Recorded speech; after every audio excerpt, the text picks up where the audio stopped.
Bonjour et bienvenue au Forum Radio Gidon. Vous êtes l'invité, Christophe Castaner, bonjour. Bonjour. Alors il y a 5 ans, tout juste, Emmanuel Macron a lancé son mouvement politique. C'était le lancement d'En Marche.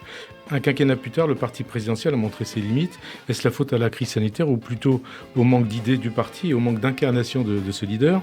Que restait-il en tout cas des espoirs formulés le 6 avril 2016 par Emmanuel Macron à Amiens?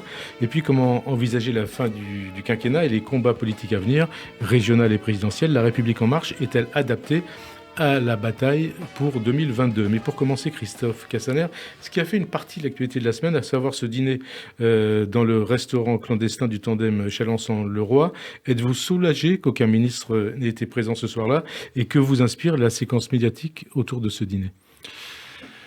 Elle m'inspire un sentiment d'irresponsabilité.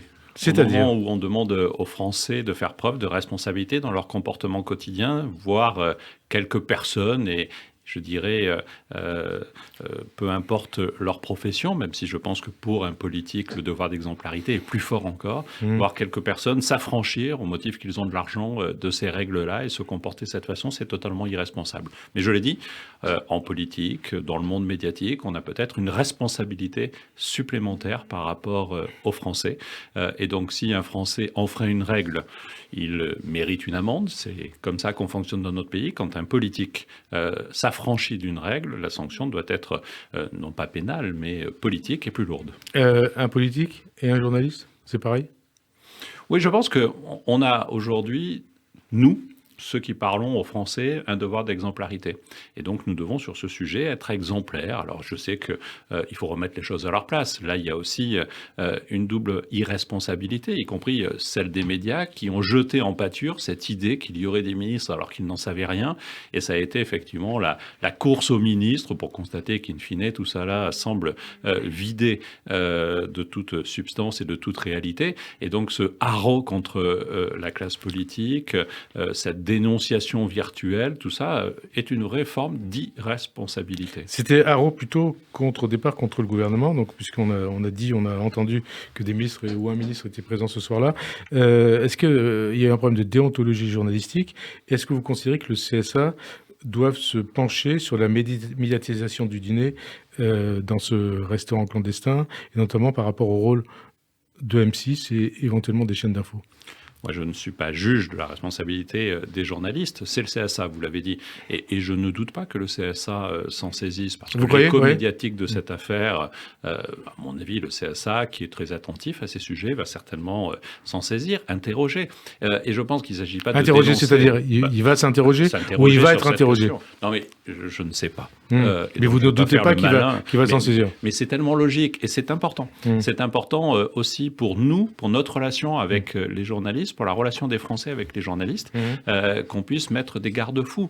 On sait bien que c'est bankable, on sait bien que ça va faire un buzz si on dit « il y avait un ministre ».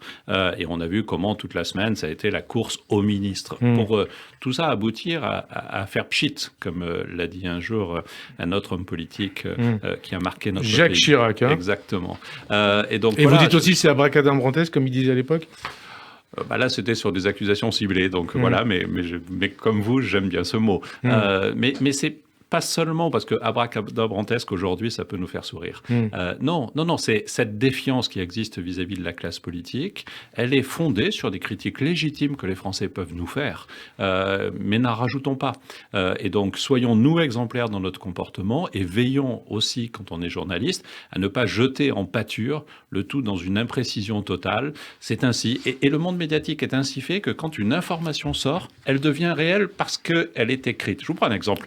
La page 2 du Canard enchaîné. À chaque fois qu'il y a une petite brève dans la page 2 du Canard enchaîné, ça devient un fait avéré et on est interrogé dessus. Non, moi j'ai aussi mon libre arbitre et je pense que les Français doivent l'avoir. Pourquoi vous citez le Canard enchaîné? Parce que c'est un média influent pour le monde politique. Ouais.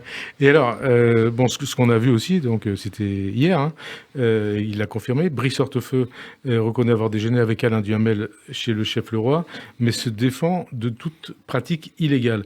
Est-ce que c'est une défense qui tient, selon vous, la route?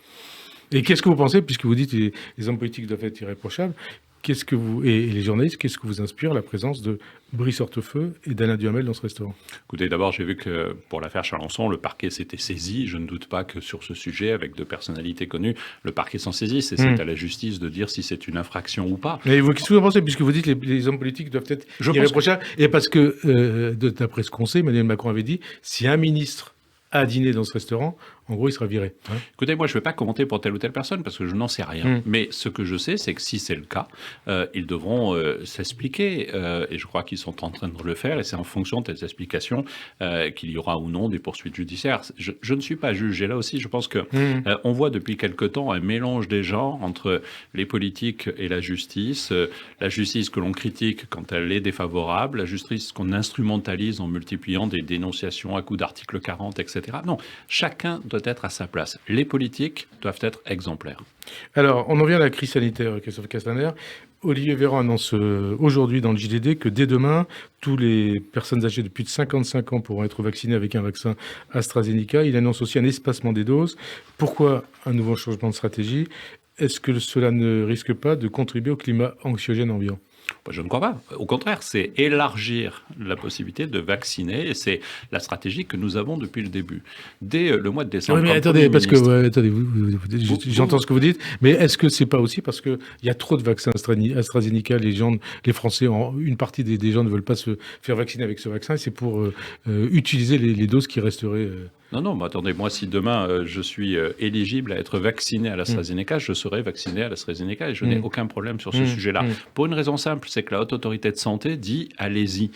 Il y a un risque faible, comme ça peut arriver sur certains médicaments, mais l'équilibre entre le risque et le côté bénéfique du vaccin est largement favorable au vaccin.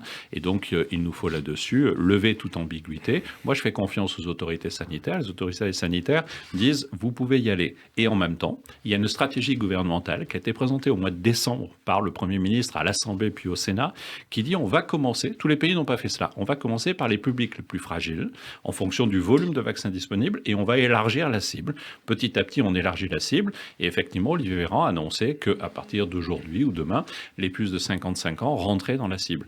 Et donc c'est cela qu'il faut voir, et c'est une cohérence depuis le début, avec un problème. Nous manquons dans le monde de vaccins par rapport à la capacité de production et aux besoins pour protéger l'ensemble du monde. On vous dit, par rapport à la stratégie de vaccination, c'est la faute au gouvernement. Mais c'est totalement idiot. Vous l'entendez, hein? Ah, bien sûr. Et vous entendez aussi d'ailleurs les critiques des médecins, on va en reparler. Non, mais vous savez... Il y a les politiques et les médecins, et aussi les journalistes. C'est toujours la faute du gouvernement, et certains vous expliqueront que si certains vont dans des dîners privés dans des endroits privés, c'est parce que le gouvernement a fait fermer les restaurants. À un moment donné, il faut arrêter les bêtises. Il y a une stratégie, elle peut être contestable, mais elle s'adapte à la réalité. La réalité, c'est une carence mondiale de production de vaccins. Et pourtant, les efforts ont été faits par nos industries pharmaceutiques de façon spectaculaire, et depuis cette semaine, on prépare des vaccins dans notre pays et nous serons en Europe le premier pôle de production mondiale de vaccins d'ici cet été. Des efforts spectaculaires sont faits, mais il y a un décalage entre le besoin et l'offre. À partir de là, il y a une priorité qui a été faite. La priorité sur les plus fragiles, vacciner dans les EHPAD. Commencez par cela pour une raison simple. Ce sont dans les EHPAD où on mourait le plus de la Covid-19. Donc, on commence par protéger et aujourd'hui, on meurt beaucoup moins dans les EHPAD. C'est une stratégie. D'autres pensent qu'il y en a des meilleures, mais il y a surtout dans notre classe politique et quelquefois journalistique, non pas de stratégie, ou plutôt si une seule stratégie, celle de toujours critiquer, quitte à dire l'inverse de ce qu'on a dit la veille. Et ça fait du mal à la stratégie du gouvernement, justement, et à la bataille contre la crise sanitaire, pas contre la crise sanitaire, contre le virus. Mais vous savez, ceux qui, aujourd'hui, expliquent qu'on ne vaccine pas assez sont ceux qui disent ou qui laissaient penser qu'il ne fallait pas se vacciner et qui ont alimenté les rumeurs anti-vaccins au mois de décembre. Ceux qui nous expliquent qu'on est totalement idiot, qu'on n'a pas été chercher le vaccin russe, le vaccin cubain ou le vaccin vénézuélien, négligent totalement la réalité de vaccins qui ne marchent pas et qui sont contestés aujourd'hui. Le vaccin en tout cas, russe, qui n'ont pas été validés par les instances sanitaires européennes. Oui, mais on a même vu récemment un pays qui a été livré d'un vaccin russe qui n'était pas opérant et qui était même à l'inverse de ce qu'il devait être. On a vu les autorités chinoises dire elles-mêmes que le vaccin chinois pouvait présenter quelques difficultés. Et certains parlent du vaccin cubain alors même qu'il n'a été confronté à aucun contrôle sanitaire. Donc vous voyez, c'est toute cette musique qui vise de toute façon à tout critiquer pour expliquer qu'au bout du compte, c'est la faute du gouvernement, c'est la faute du président de la République. Il y a certainement des erreurs qui ont été faites. J'ai été ministre de l'Intérieur pendant le premier confinement et je sais qu'on n'a pas tout fait bien. Vous savez que vous avez commis des erreurs, c'est ça que vous voulez dire ? Bien sûr, j'ai certainement commis des erreurs. Lesquelles ? Non mais prenons le débat sur les élections municipales. Que peut-être on va parler des régionales tout à l'heure sur ce sujet. Ouais. On a pris des décisions sur la base d'informations que nous avions. Mais ces informations, elles ont fluctué, elles ont bougé. On est depuis le début de cette crise, avec le virus, sur une information scientifique qui évolue. Vous m'avez interrogé il y a quelques secondes sur AstraZeneca. La donnée scientifique était la labellisation d'AstraZeneca. Tous les pays ont dit « OK, on y va ». Ensuite, il y a eu des incidents et c'est l'observation qui conduit à cela. Et on a dit on va plutôt donner l'AstraZeneca pour les personnes les plus âgées de plus de 55 ans. Et donc, on s'adapte. Et on s'adapte en permanence en fonction d'une donnée scientifique. Parce que les scientifiques, ils sont comme les politiques. Ils n'arrivent pas à faire les choses d'un claquement de doigts. Et donc, c'est en fonction de ce dialogue entre scientifiques et politiques que des décisions sont prises. Dialogue ou pas dialogue d'ailleurs, puisque la stratégie du gouvernement relative à la crise sanitaire et aussi à la stratégie vaccinale, elle est critiquée, voire elle est remise en cause par une partie des médecins. Est-ce qu'ils sont dans leur rôle ?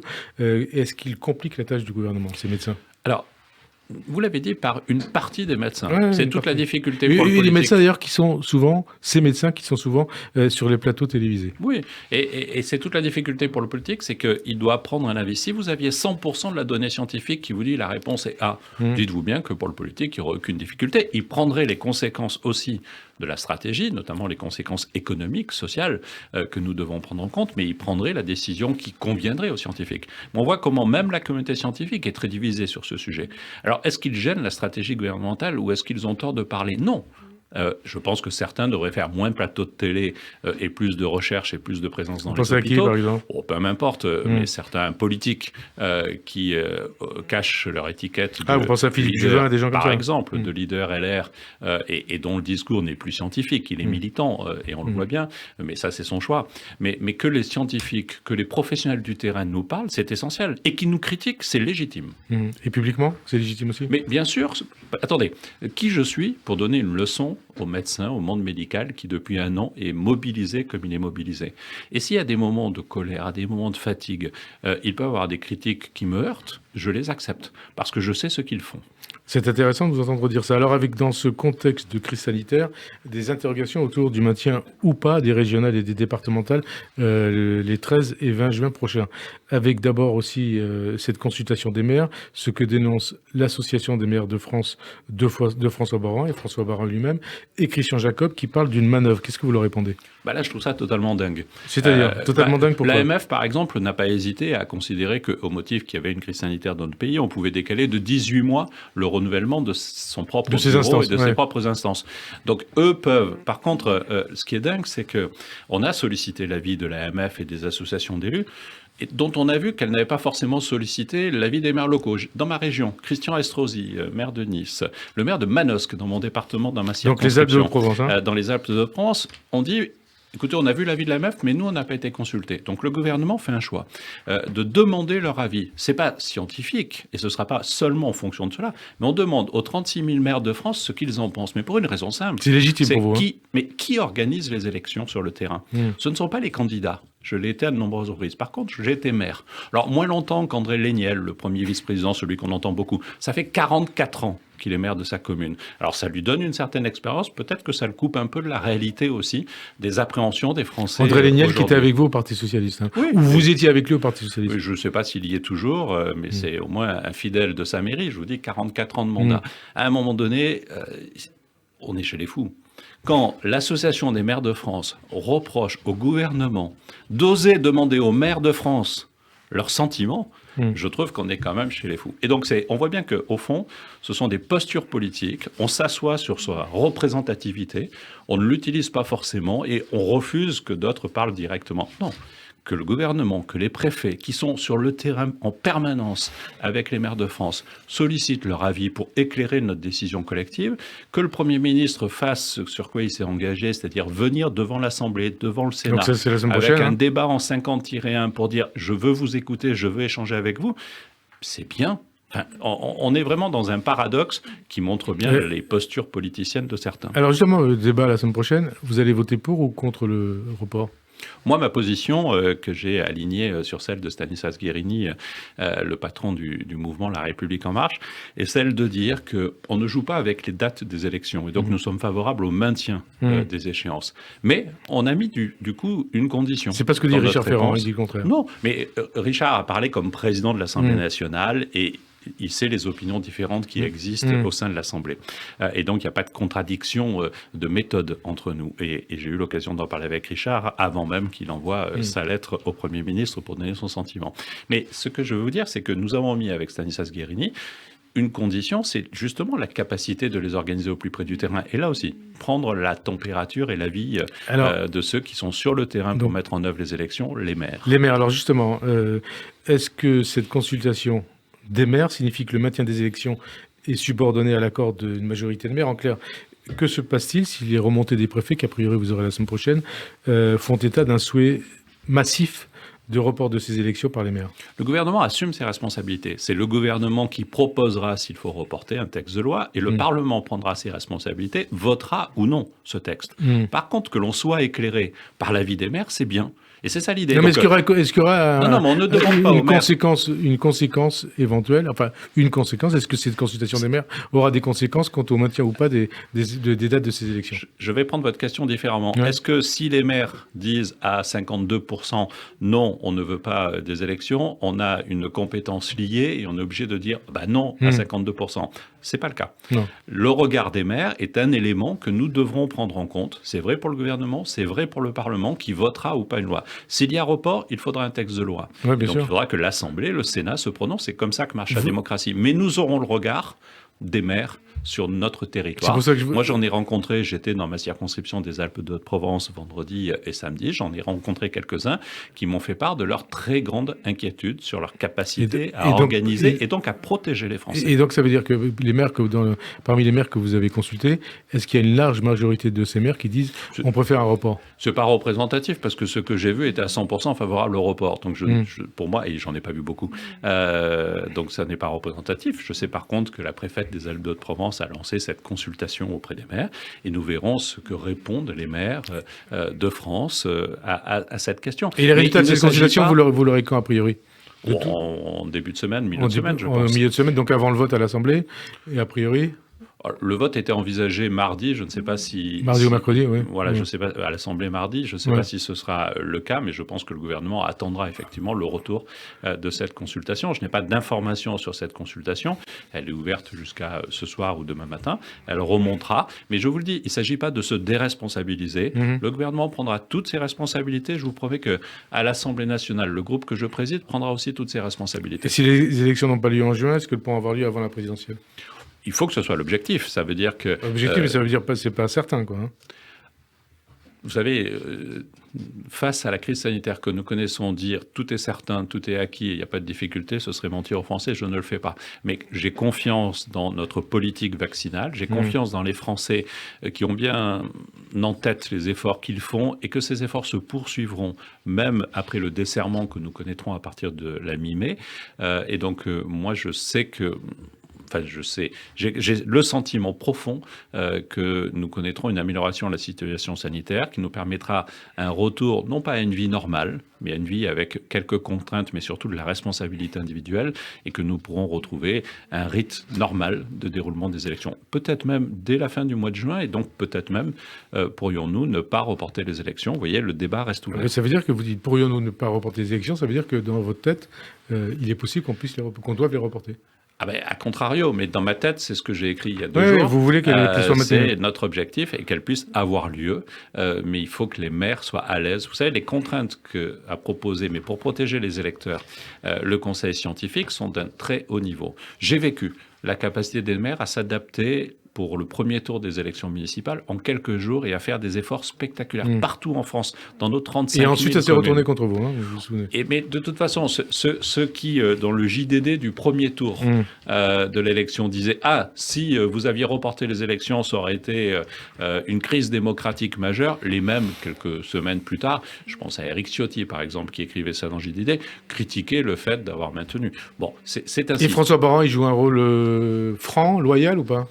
Là, je ne comprends pas François Baroin qui, au nom de l'AMF, dit vous avez consulté les maires, c'est grave. Eh bien non. Moi, je dis que consulter les maires, c'est plutôt bien. Et je vais dire à François Baroin, mais qu'il le sait bien, parce que c'est un élu de terrain à Troyes, dans la réalité, les préfets consultent en permanence les maires sur de multiples décisions. Alors vous dites, rien n'est certain avec cette crise sanitaire. Il y a une chose qui apparaît certaine, c'est que En Marche va vers une Bérésina au régional. Est-ce que c'est aussi pour ça que certains veulent reporter les régionales ? Non. Alors d'abord, je ne crois pas que nous allions vers une Bérésina. Enfin, vous voyez, le sondage d'aujourd'hui sur l'Île-de-France, c'est pas terrible, à 11% pour votre Je vous confirme que c'est pas terrible, mais l'élection n'a pas encore, la campagne n'a pas encore commencé. Et Laurent Saint-Martin, dont je sais le talent, l'énergie, la volonté, il est notre rapporteur général du budget à l'Assemblée. J'ai vu ce député en quelques années s'emparer des sujets les plus complexes, et je sais combien ce serait bon pour la région qu'il en soit à sa tête. Et donc attendons que la campagne se fasse, attendons que les électeurs aient voté avant d'évoquer des Bérésinas. Alors on parle aussi de l'après-crise déjà, puisque là même vous dites, peut-être qu'en juin on sera dans une situation normale. L'après-crise, c'est aussi l'après-crise au niveau social, économique, budgétaire. Au passage, Joe Biden s'apprête à augmenter le taux de l'impôt sur les sociétés pour répondre aux réformes post-crise sanitaire, donc aux États-Unis. Est-ce un exemple à suivre en France, en clair ? Est-ce qu'il faut faire payer les riches ? Est-ce qu'il faudra faire payer les riches pour rembourser la dette Covid ? Vous voyez quand même le paradoxe fou dans lequel nous sommes. Vous parlez d'augmenter l'impôt sur les sociétés, et dans la question, on traduit ça, et tout le monde traduit ça en disant on va faire payer les riches. Bien sûr, vous savez, s'il y a c'est pas pour de ça que j'ai bien parlé de l'impôt sur les sociétés. Le reproche que je vous fais. Et il veut augmenter, là, il veut que l'impôt la moyenne de l'impôt sur les sociétés aux États-Unis arrive à 28%, c'est à peu près le taux qui est celui de la France. Oui, mais ce que je veux dire, c'est cette idée de faire payer les riches. Ce qui compte Parce aujourd'hui... que c'est un débat qui a été lancé. Bien sûr, mais je ne vous reproche pas de le poser. C'est légitime que vous me le posiez. Mais ce que je veux vous dire, c'est qu'aujourd'hui, le combat que nous avons mené depuis le début du quinquennat et que nous devons continuer à mener, plus encore maintenant, c'est celui de l'attractivité de notre pays. Avant la crise sanitaire que nous connaissons, la France était redevenue parmi les pays du monde les plus attractifs. Il y avait des investisseurs étrangers. On a connu 20 ans, 30 ans où, au contraire, nos entreprises partaient à l'étranger. Et on voit le retour et la réindustrialisation. C'est ça l'enjeu. L'enjeu, c'est de ne pas augmenter les impôts des Français ni des entreprises parce que nous nous sommes engagés au contraire à les baisser et ni que des nous riches, les avons baissés. Ni des pauvres. Mais vous savez, on peut toujours penser... Non, mais c'est en réponse aux questions qu'on vous pose. Non, mais vous savez, ça c'est toujours le gag de dire on va augmenter les impôts des riches. Au bout du compte, les Français s'aperçoivent qu'on augmente leurs impôts à eux parce qu'on est peut-être très vite riche vu de l'administration fiscale qui trouve que... À partir de quel revenu mensuel on est riche ? Je ne sais pas. J'ai le souvenir de débats qui ont déjà piégé certains hommes politiques, et donc je vais éviter de vous donner un chiffre. Mais je crois que de toute façon, chercher à opposer les riches et les plus fragiles n'a aucun sens. Donc il n'est pas question d'augmenter les impôts. Nous devons mener des politiques en faveur des personnes les plus vulnérables. Mais une chose est sûre, c'est que pour distribuer de la richesse, il faut produire de la richesse. Pour créer des emplois, il faut des chefs d'entreprise, et ce ne sont pas des riches. C'est pas le sujet. Moi, dans ma circonscription, 96% des entreprises sont des entreprises de moins de 20 salariés. Et je sais les efforts qu'ils font au quotidien, et je sais qu'ils ne pourraient pas réussir s'ils n'avaient pas non plus des employés totalement engagés. Et vous savez qu'ils souffrent aussi aujourd'hui ? Pardon ? Vous savez qu'ils souffrent depuis un an. Et pas seulement en dépit des aides gouvernementales. Bien sûr, pas seulement depuis un an, mais ils sont au front du combat. Je pense à celles et ceux qui ne peuvent pas voir leurs exploitations ouvertes. Je pense à celles et ceux qui ont vu des marchés entiers fermés. Vous savez, et même les plus grandes entreprises, même celles qui sont dans la catégorie des riches, si je reprenais la sémantique de la France insoumise. Vous savez, dans ma circonscription, j'ai une entreprise emblématique qui s'appelle l'Occitane. Elle est née dans mes terres de cosmétiques, qui est présente partout dans le monde et qui est un leader mondial de la cosmétique. Cette entreprise qui est née dans ma circonscription, son propriétaire est autrichien. Son directeur général, depuis quelques jours, est italien. Le siège est au Luxembourg. Elle est cotée en Chine. Au Luxembourg. Et elle est présente sur l'ensemble du marché mondial. Et c'est ça la réalité de notre économie. Cette entreprise, elle vient de mettre en place, et c'est la première fois depuis son histoire, un plan social. Et je sais combien c'est une souffrance sur ce territoire. C'est un petit plan social, mais ne serait-ce que pour une personne, c'est une souffrance. Et dans cette entreprise, c'est ça aussi la réalité. Et donc je vais dire, il faut les faire payer. Mais les faire payer de quoi ? Ils ont des marchés où ils ont perdu 50-60% de leur activité. Et puis il y a d'autres entreprises qui ont réussi, y compris pendant la crise, à maintenir un haut niveau de développement et à réussir leur performance. Moi, je n'oppose pas les uns et les autres. Je pense que la force de la France, c'est son monde économique, c'est la formation de ses employés. Et il faut là-dessus se battre côte à côte, pas les uns contre les autres. Ça, je le laisse à la France de Marine Le Pen. Alors, dernier débat parlementaire en date, Christophe Castaner, celui autour de la proposition de loi autorisant l'euthanasie qui a été rejetée donc jeudi à l'Assemblée du fait de l'obstruction du parti Les Républicains, enfin d'un certain nombre de députés de ce parti de LR. Est-ce que vous souhaitez un nouveau débat au Parlement sur ce sujet ? C'est-à-dire, est-ce que vous souhaitez que le gouvernement inscrive cette proposition de loi à l'ordre du jour, avant la fin du quinquennat ? Je suis constant. Je suis favorable à ce texte. On est tous sur ce sujet dans une émotion personnelle. On a tous été confrontés à cette réalité-là. Ça concerne tout le monde. Hein. Et je sais combien ça concerne tout le monde. Et j'ai été, dans mon cas personnel, confronté à cela. Je suis donc favorable à ce texte-là. Mais je suis favorable à un grand débat. Parce que justement, ça touche tout le monde. Ça touche tous les Français. Et je trouve que ce qu'on a fait, malgré l'obstruction de quelques députés, et non pas d'un groupe, mais de quelques députés LR, est essentiel. Et on a posé une première pierre sur un grand débat national que je veux voir porter dans les mois qui suivent. Ça veut dire, est-ce que c'est un débat qui devrait être l'un des débats de la présidentielle ? Ça peut l'être, et je pense que ça le sera de toute façon, et je pense que ça ne peut pas se résoudre à une séance, une journée, un travail parlementaire fait à la va-vite. Mon groupe sera à la disposition du gouvernement pour l'accompagner dans cette réflexion. Je l'ai dit au Premier ministre, je le lui redirai cette semaine. Le débat pour nous n'est pas clos par cette obstruction parlementaire, et nous le reprendrons avec le gouvernement, mais surtout aussi avec les Français. Donc un débat plutôt au niveau national. Bien sûr. Hein, au niveau du terrain, on va dire. Alors il y a aussi les réformes que vous pouvez faire adopter ou pas d'ici la fin du quinquennat. On va s'attarder sur une réforme qui peut être éventuellement une réforme post-Covid. C'est le projet de réforme de la dépendance. Est-ce que ça doit être fait avant la fin du quinquennat ? Moi, je continue à le souhaiter. Ouais. Tous les présidents de la République... Mais est-ce que ça sera le cas ? Moi, je ne maîtrise pas l'ordre du jour du gouvernement. Non, mais est-ce que vous demandez au gouvernement ce sujet ? Oui, je l'ai demandé, je le redemande ici devant vous. Je pense qu'on peut lier ce sujet-là avec la sortie de la crise sanitaire, tout comme il faut aussi le lier à la réflexion qui avait été engagée sur les retraites. Et je pense qu'on a là des sujets politiques majeurs que nous devons affronter. Ça veut dire réforme des retraites aussi qui peut être... relancé avant 2022 ? Là non plus. Non, je vous parle de sujets majeurs. De sujets majeurs. Non, mais là, on parlait de la dépendance. Est-ce que ça doit être fait ? Non, mais je le lis. Non, je le lis parce que on est sur 3e, 4e âge. Et donc, on est sur des moments de la vie. Et c'est pour ça que je parle de la retraite. Et paradoxalement, c'était pour rebondir sur la question de la fin de vie. Alors, fin de vie, non, c'est pas la fin de vie, c'est la perspective de 2022. Qu'est-ce que vous inspire le sondage IFOP, publié aujourd'hui dans le JDD, pour préciser les choses ? Macron et Le Pen sont largement en tête, Bertrand en embuscade et la gauche lâchée. Je vais me rappeler... Donc les scores, 25% je crois pour Emmanuel Macron, Marine Le Pen, Xavier Bertrand est à 16%, il me semble, enfin c'est un sondage. Il y a plusieurs hypothèses, effectivement. Et la gauche aux alentours de 10%, enfin les candidats de gauche aux alentours de ou moins de 10%. Et globalement, la gauche qui est dans un étiage à 27-28%, ce qui est le score qu'elle avait fait d'ailleurs l'ensemble de la gauche, de la France Insoumise, Verts et Parti Socialiste, qui est le score qu'ils avaient fait en 2017. Alors qu'est-ce que ça vous inspire ? Moi, ça m'inspire surtout ça vous rend optimiste ou pas ? Je vais tenter de répondre, monsieur. Oui, bien sûr. Moi, je ne suis pas naturel optimiste, surtout quand on est dans une crise sanitaire comme la nôtre. Et vous ne m'entendrez jamais dire chouette, Emmanuel Macron est donné réélu l'année prochaine. Mais ce que ça m'inspire surtout, c'est de me souvenir qu'il y a 5 ans, presque à quelques semaines près, au même moment, Emmanuel Macron prenait la parole à la mutualité. C'était son premier grand meeting qu'il faisait. Et il s'était fixé un objectif politique. À ce moment-là, tout le monde était convaincu que Marine Le Pen serait en tête au premier tour. Tous les sondages annonçaient Marine Le Pen en tête au premier tour. Il a dit « je ne m'y résous pas ». Moi, je ne me résous pas à ce que Marine Le Pen, l'année prochaine, soit en tête au premier tour. Et dans l'année qui vient, mon premier combat, ce sera d'empêcher qu'elle soit en tête au premier tour.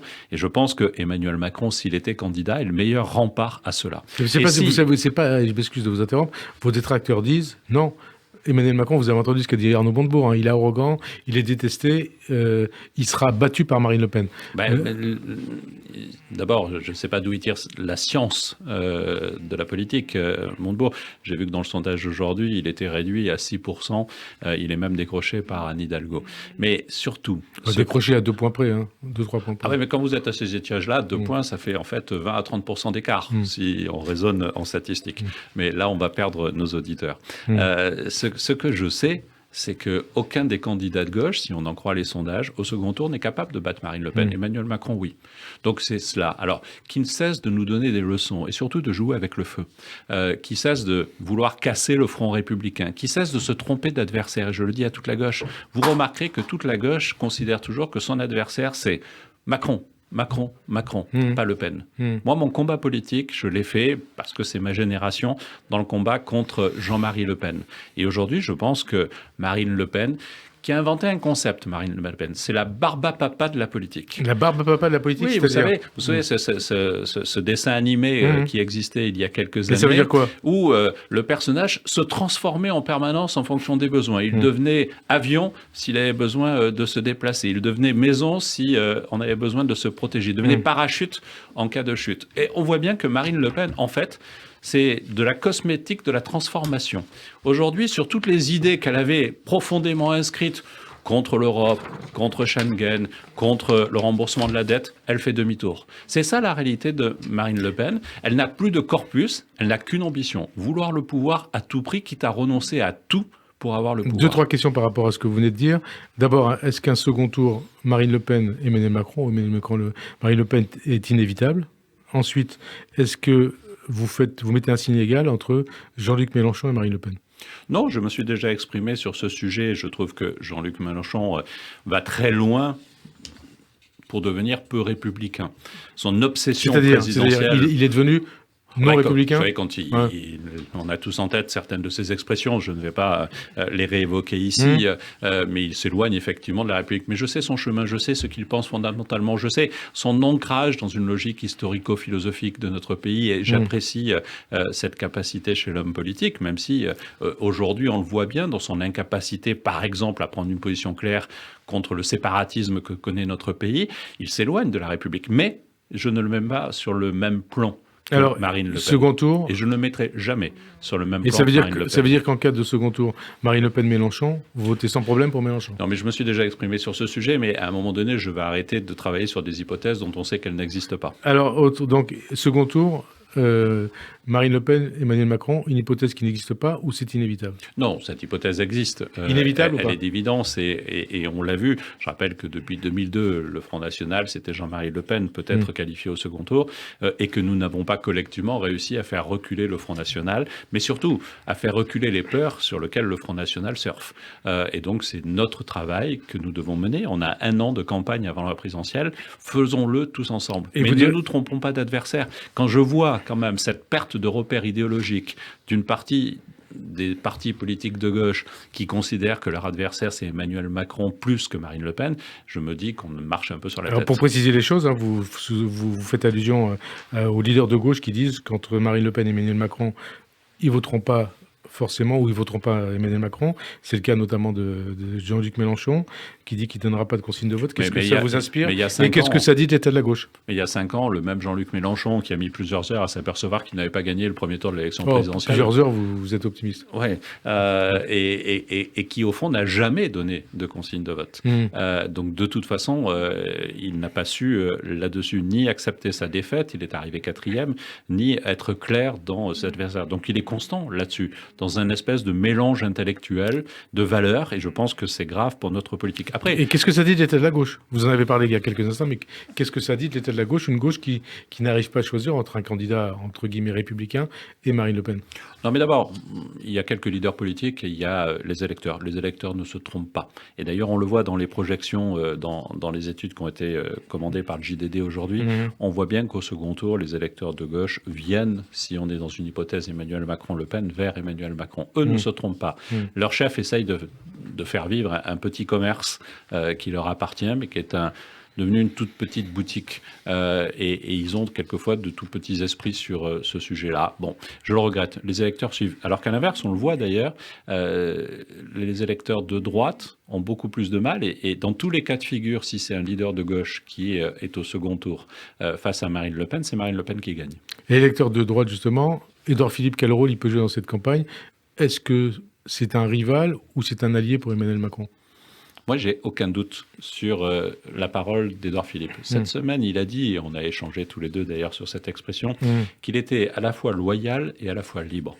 Moi qui ai servi à ses côtés pendant 3 ans, je suis peut-être un de ceux qui est le mieux placé pour savoir ce que veut dire la loyauté d'Édouard Philippe. Et donc, je n'ai aucun doute sur sa loyauté, à la fois sur le fond politique et à la fois sur le lien qu'il a avec Emmanuel Macron. Nous verrons si Emmanuel Macron est candidat et nous verrons le rôle que pourra jouer Édouard Philippe. Moi, je sais l'importance d'Édouard Philippe dans notre réflexion politique, dans notre action politique, et je sais que nous aurons besoin de lui. Vous dites nous verrons si Emmanuel Macron est candidat. Est-ce que sa candidature est subordonnée au succès ou à l'échec de la stratégie de vaccination ou de la campagne de vaccination? Entre autres points, je n'en doute pas, la gestion de la crise sanitaire, mais pas seulement. Ce sont ces sujets politiques qui l'amèneront à prendre cette décision. Oui, mais est-ce que, en cas d'échec de la stratégie ou de la campagne de vaccination, j'avais bien compris votre question, je n'y ai pas répondu. Est-ce qu'il renoncera à sa candidature? Est-ce qu'il ne sera pas contraint de renoncer à sa candidature? J'avais parfaitement compris votre question. Oui, vous répondez comme vous le souhaitez. Oui, mais là, on dirait Jean-Pierre Elkabbach face à Georges Marchais, donc je ne vais pas vous faire ça. Mais juste vous dire que c'est une décision tellement personnelle que celles et ceux qui font des pronostics sur ce sujet prennent beaucoup de risques de se tromper et surtout parlent de quelque chose qu'ils ne connaissent pas. Je ne sais pas quel sera le moteur de la décision d'Emmanuel Macron. Je sais ce que je souhaite. Nous avons engagé depuis 2017 une transformation en profondeur du pays, comme récemment, par exemple, sur la haute fonction publique. Et je pense qu'il nous faut continuer cela dans un second quinquennat. Donc moi, je n'ai pas de doute sur ce que je souhaite, mais cette décision appartiendra à Emmanuel Macron. Et aux Français, haute fonction publique. Dans un second temps, vous avez raison, les Français ont toujours le dernier mot et c'est bien ainsi. Haute fonction publique, là, c'est pas la suppression de l'ENA, c'est la transformation de l'ENA, ça sert à quoi? Ah non, mais attendez, l'ENA en soi compte peu. Ce qui compte, c'est le système. Le système qui fait que les premiers de l'ENA rentraient dans les grands corps et à vie étaient dans ces grands corps. C'est ça qui est changé.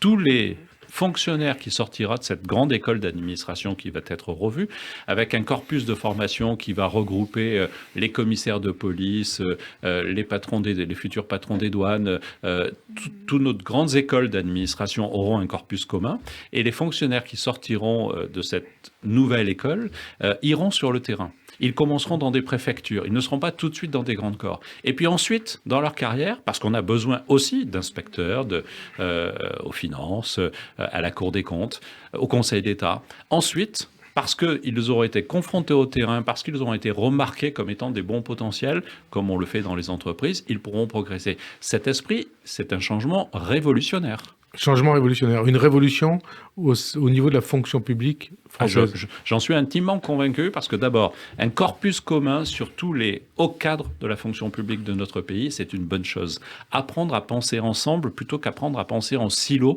où chacun, au fond, sert les intérêts de l'administration dans laquelle il travaille.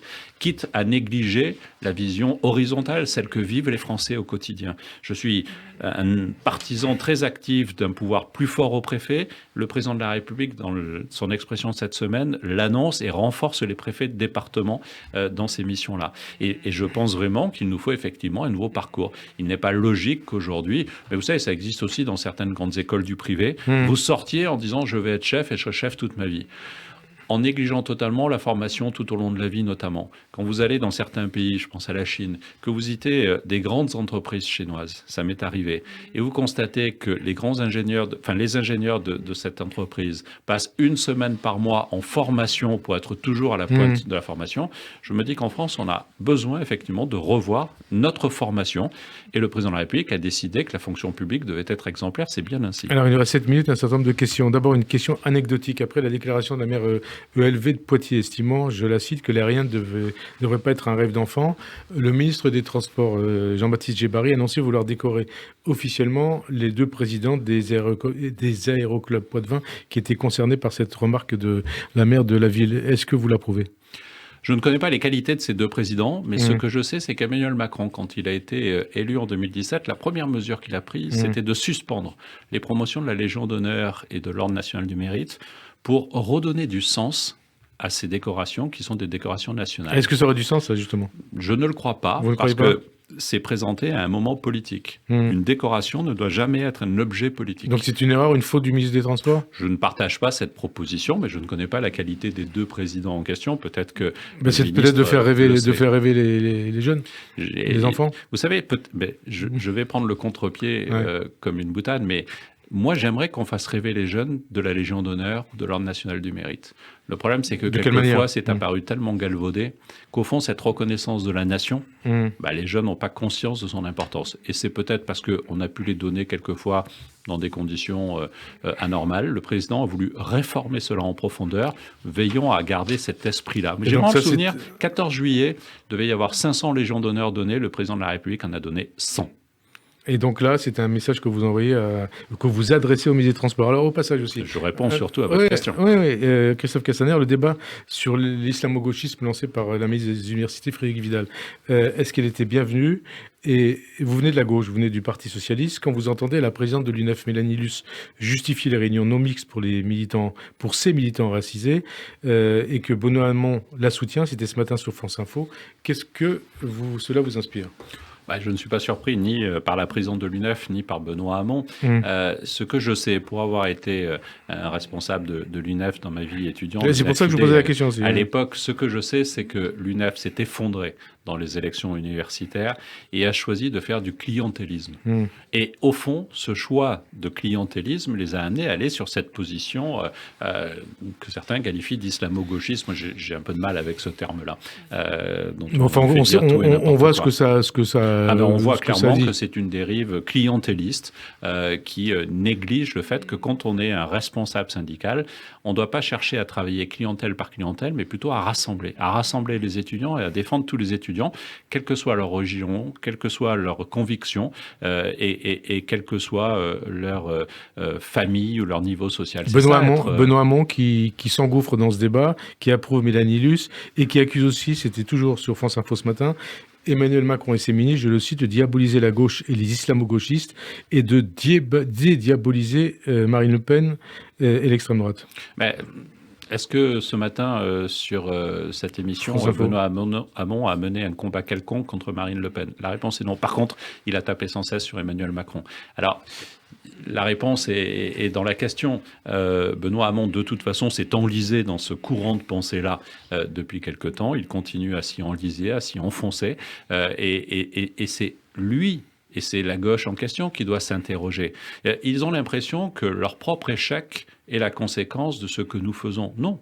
Moi, je ne travaille pas au quotidien à la tête du groupe La République En Marche. Les députés de La République En Marche ne travaillent pas à affaiblir le Parti Socialiste, la France Insoumise ou Génération, qui est le micro-parti de Benoît Hamon, ou les Républicains. Non, on essaye de travailler pour avancer sur un certain nombre de dossiers. Et la différence avec ce que j'ai vécu quand j'étais au Parti Socialiste, c'est que quand quelqu'un vient me porter un projet, je ne me pose pas la question de savoir s'il est de gauche ou de droite pour savoir si son projet est bon. Je me pose la question de savoir si son projet est bon, et s'il est bon, je me bats pour. Mohamed Sifawi était l'invité ce matin de Radio J et il a fait un lien entre islamisme, islamo-gauchisme et antisémitisme.